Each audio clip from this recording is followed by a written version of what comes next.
안녕하세요. 아침을 깨우는 세법 설린 양소영 회계사입니다. 오늘은 소득세법 4장 심화 10번 풀어보도록 하겠습니다. 주성공의 생산직 직원으로 재직 중인 거주자 의뢰 2015년도 소득 관련 자료이다.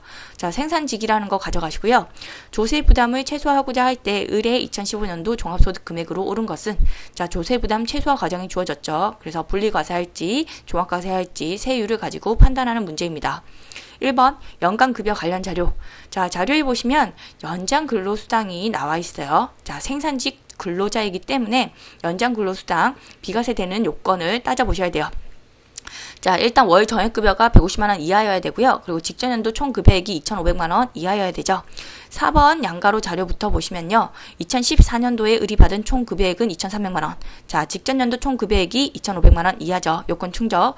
자, 월 정액급여만 따져보시면 돼요. 자, 월 정액급여는 월마다 받는 거 얘기하는 겁니다. 그래서 기본급 월마다 받고 있고요. 직책수당 월마다 받고 있죠. 그리고 식대보조금 월마다 받고 있는 거죠. 자, 식대보조금은 별도 식사나 음식물 제공 없대요. 그러면 월 10만원까지 비과세죠. 자, 비과세가 되더라도 월정액 급여를 따지실 때는 비과세 되는 금액까지 다 합쳐서 따지는 겁니다.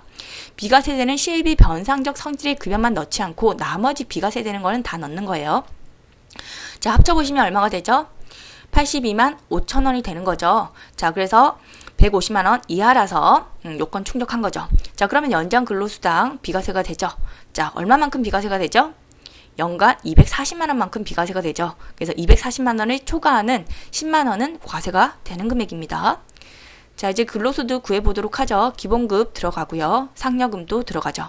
직책수당 포함하고요. 그리고 식대보조금은요. 별도 식사 제공이 없었기 때문에 월 10만원까지는 비과세죠. 그래서 10만원을 초과하는 25,000원 곱하기 12개월 하시면요. 30만원 나오죠. 요게 과세가 되죠. 2번 2015년 3월 1일에 을은 주성공으로부터 부여받은 주식 매수 선택권을 행사하였으며 행사로 인한 이익은 200만원이다. 자, 요거는 시가와 매수가액의 차익이라고 설명이 되어 있죠. 자, 근로기간 중에 부여를 받았고 근로기간 중에 행사를 했습니다. 그렇기 때문에 근로소득으로 과세가 되죠. 4번 양가로 자료에는 종합소득 공제액 250만원이 주어져 있습니다. 자, 먼저 근로소득부터 계산해 보면요. 동그라미 친 거 다 합쳐보면 얼마다? 1230만원. 요게 뭐죠? 총 급여액이 되는 거죠. 여기서 뭘 빼야 되죠? 근로소득 공제를 빼야 됩니다. 계산해 보시면 642만원이 되고요. 자, 근로소득 금액이 이제야 나오는 거죠. 얼마죠? 588만원이 나오는 겁니다. 다음 페이지. 3번 을은 위 1과 2 외에 다음과 같은 소득이 있다.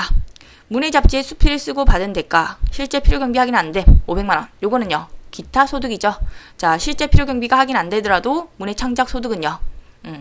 최소한 80% 필요경비 의제가 됩니다. 그래서 500만원 곱하기 1-80% 하시면 100만원이 기타 소득 금액이 되는 거죠.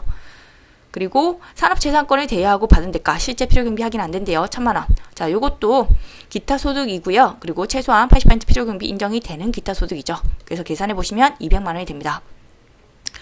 자, 다음으로 복권 당첨금이 나와 있어요. 복권 구입비 1000원. 자, 요거는 실제 필요경비 빼야 되는 거죠. 그런데 어차피 복권 당첨금은요. 무조건 분리과세되는 기타 소득이죠. 그래서 계산할 필요가 없습니다. 자, 그러면 기타 소득 금액은 얼마가 되는 거죠? 합쳐서 계산해 보시면 300만원이 되는 거죠. 자, 300만원이 됐다고 하면요. 자, 300만원이 됐을 경우에는 종합과세 할지 분리과세 할지 선택적으로 적용을 해야 되는 거죠. 그래서 300만원 초과하면 무조건 종합과세 하지만 300만원 이하면 이때는 세율을 가지고 종합과세 할지 분리과세 할지를 따져보셔야 돼요. 자, 세율을 비교하실 때는요. 일단 원천징수 세율은 20%인 거 아실 거예요. 그래서 종합과세 됐을 경우에 세율 갖고 가셔야 돼요. 자, 기타 소득 금액이 들어가기 전에 종합소득 금액부터 계산을 먼저 해보시는 겁니다. 그래서 기타 소득 금액이 들어가기 전에는 근로소득 금액밖에 없었죠. 588만원. 자, 세율을 비교하는 거기 때문에 과세 표준을 구하셔야 돼요. 그래서 종합소득 공제를 빼면요. 과세 표준이 나오는 거죠. 얼마죠? 338만원. 여기에 기타 소득 금액이 얹어지는 거예요. 그래서 종합과세가 된다면 이게 얹어져서 과세 표준이 638만원이 되는 거죠. 자, 그러면요. 자, 과세 표준 보시면요. 1200만원 이하죠. 그러면 기본 세율이 몇 퍼센트? 6%가 되는 겁니다. 원천 징수 세율이 20%니까 종합과세 하는 것이 훨씬 더 유리하겠다. 그래서 종합과세 하시면 돼요. 자, 그런데 우리가 구하고자 하는 것이 이 638만원인가요? 아니죠. 우리가 구하고자 하는 것은 종합소득 금액입니다. 과세표준이 아니에요. 이 과세표준에는 이미 종합소득 공제가 차감된 후의 금액인 거죠. 그래서 여기다가 다시 종합소득 공제를 더해 주시면요. 그러면 종합소득 금액이 나오는 겁니다. 자, 그래서 답은 888만 원이 되는 겁니다. 자, 이것으로 세법 설레임 마치도록 하겠습니다. 수고 많으셨습니다.